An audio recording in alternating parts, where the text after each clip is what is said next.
निर्जीव किताबका पानाहरूले इतिहास बोल्छ, वर्तमान लेख्छ अनि भविष्य देख्छ।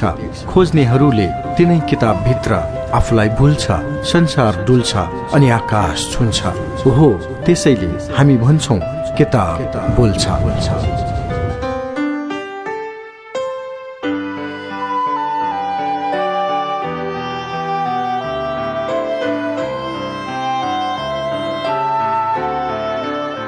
नमस्कार, स्वागत छ कार्यक्रम किताब बोल्छ।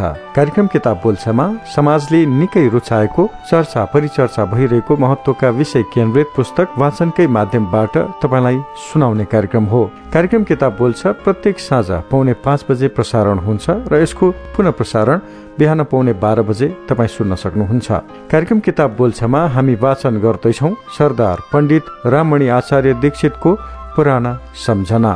केशवमणि आचार्य दीक्षितद्वारा सम्पादित यो पुस्तक 2029 साल श्रावण 17 गते प्रकाशित भएको हो। श्रीमती नलिनी देवी आचार्य दीक्षित शान्ति निकेतन पुस्तकालय गैरीधाराद्वारा प्रकाशित इतिहासका रोचक प्रसंग समेटिएको यो पुस्तक हलन्त बहिष्कारलाई ध्यानमा राखी सिर्जना गरिएको छ। यस पुस्तकको शब्द र भाव लेखककै हामी मात्र वाचन गरिरहेका छौं।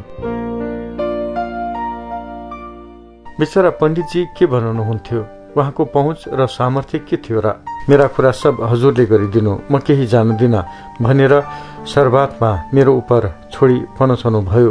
भोलिपल्ट सिंहदरबारमा माइला गुरुज्यूसँग भेट भयो। मैले श्लोक झिकन त पण्डितजीले मन्जुर गरेनन् भनेर उहाँलाई सुनाइदिए। श्री 3 मा पहिले आफैले गुरुज्यूले भन्नु भएको कुरा र पण्डितजीका राय विनती गरी पुस्तकै नजर गर्न चढाइदिए। मौकामै काम नगरे पासा पल्टिने पनि सम्भावना हुन थियो। यही सोचेर तुरन्तै श्री 3 मा चढाएको हुँ। किताब 3 दिनसम्म सिंहदरबारमै रही हेरियो। पछिबाट महाराजले किताब बेच रहेछ, यो छपाउँदा लागेको खर्च 250 लेखनाथलाई देऊ भन्ने भई किताब सदर गरी बक्सेकोले श्लोक झिकनु परेन, कविको कल्पनामा तगारो लगाउनु परेन। यसै गरी महाराज चन्द्रको समयसम्म हामी दुईको व्यवहार चल्दै गयो। दिन बित्यो, समयले कोलटो फेर्यो। श्री 3 चन्द्रको स्वर्ग भयो। हामी फालियौं, दोषी ठहर्यायौं। साराले हामीसँगको सम्पर्क तोडे। अब लेखनाथजी श्री 3 भीमको पण्डित हुनुभयो। हामी ढाकरे आशामुखी। समय त्यसतै थियो। प्रेम भएर स्नेह जगाउन नहुने इच्छा भए तापनि सम्पर्क स्थापित गर्न ठिक नपर्ने। लेखनाथ र राममणिको सम्पर्क एकदम हरायो। दशैं, जनै पूर्णिमा जस्ता चाडमा पनि अब लेखनाथजीले आउन छोड्नुभयो। हाम्रो के स्थिति छ वा उहाँको कस्तो अवस्था छ जान्न मुस्किल पर्ने भयो। स्थिति जस्तो सुकै भए पनि मेरो लेखनाथ त हृदयमा उही थियो। बराबर मलाई लेखनाथको सम्झना आइरहन थियो। यो बखतमा लेखनाथजीको मनोभावना बुझ्ने साधन मसँग रहेन। हामी दुई बिल्कुलै अपरिचित झैं भयौं। यो समयमा मैले लेखनाथजीसँग सम्पर्क स्थापित गर्न खोज्नु त बिल्कुलै हुँदैन थियो। तर उहाँलाई पनि अडचन निकै पर्यो होला र मलाई बिरसे सरह गर्नुभयो भन्ने सम्झेर म बसेथे। तर होइन रहेछ। यसपछि लेखनाथजीको व्यवहार म प्रति त्यति सहृदय पाउन सकिन। लेखनाथजी सीता महारानीको पण्डित भएकाले अब अर्कै रूपमा उभिसक्नु भएको थियो। उहाँको सन्तोषजनक स्थितिले मलाई पनि सन्तोषै तुल्याएको थियो। तर उहाँसँगको दूरीले भने मनमा कहाँ अलिक खल्लो अनुभव हुन्थ्यो। तर पछि समयले यो शून्यतालाई पनि मिलाउँदै ल्यायो। मैले आफूलाई आफ्नै तहमा राख्न लागेँ र लेखनाथजीलाई 1966 सालदेखि 1986 सालसम्म एकात्माले हेर्न छोडेँ। तर पनि कहिलेकाहीँ त्यही बेलामा मलाई पठाउनु भएका र मसँग बचेका चिठी पत्र अगाडि पर्दथे र त्यो सहचर्यको मधुरो सम्झना दिलाउँथे। उहाँका लेख त मसँग धेरै नै थिए, तर कविजीको 2005 साल फागुन 22 गते रोज 2 मा छपाउँछु भनेर मसँगको सम्पूर्ण लेख मागेर लैजानुभयो। ती त गए, अब हराए। विषण्ण चातक भन्ने र हिम व्यथा भन्ने 2 लेखको प्रतिलिपि रहेको जस्तो लाग्दछ। विषण्ण चातक अहिले खोज्दा पनि पाउन सकिन। हिम व्यथा र केही पत्रलाई यही सम्झनामा राखेर पाठकलाई हाम्रो चिरस्मरणीय मित्रताको केही रसस्वादन गराउन मन लागेकोले यहाँ लेख्दैछु। हिम व्यथा। तिम्रा कोमल काखमा हिम गिरे कस्तो पहाडी बनी, बस्थे प्रेम पवित्र दृष्टि कसरी दिन्थे जगतले पनि। सम्झन्छु सब यो गरौँ तर म के गरौँ अघिको गयो, पग्ले दैववसात खसे तल तलै अर्कै व्यवस्था भयो। त्यही हो बास भन्यो फर्क फर्क्यो, हेर्यो तुरुन्तै खस्यो, खायो चोट पछारियो पलकमा ठाडा नदीमा पस्यो। यस्तै चाल गरी गली तल झरी मैलो जलाकार भई, खाडीमा धसिए स्वरूप अघिको राम्रै हरायो सबै। खोलाका भरमा र तुच्छ ढलमा खाँदै कडा ठक्कर, बल खाडा बीच गुल्टिँदै छिहिलिँदै पुर्दै वृथा डुङ्गुरा। उत्तरी समथरमा मधेस भरमा नाचेर चारैतिर, खाडीकै केही र्याउनी जल बने दुर्भाग्यले आखेर। हेर्दा अरूले म छु जलधिमा, भन्छन् सबै बेस भो, को जान्ने तर पग्लिँदा जल हुँदा खस्ता कति क्लेश भो। जो भन्छन् दुनियाँ भनुन् तर सफा मेरो प्रभा माधुरी, तिम्रै काख सिवाय अन्त कहिले झुल्कन्न केही गरी। भन्दा हो तिमी गल्यो तर ढल्यो ठाडा नदीमा बग्यो, मेरो काख भुली भुलै हुन भनी मैला भलैमा मिल्यो। फेरि त्यो अब फर्कदैन शिरको बोझा हट्यो दुर्धर, हे शैलेन्द्र परन्तु यो हृदयमा अर्कै छ गहिरो सुर। त्यसो शीतलता र त्यो विमलता, त्यसो जगन्मान्यता, त्यो सर्वश्रेपहणीयता, मधुरता सारा गरी बेपत्ता। खारीको खिर्याउने गुण लि चल्दा जलान्तर्गत, ठान्दो हो हिम के निको बुझ तिमी छाती गरी उन्नत।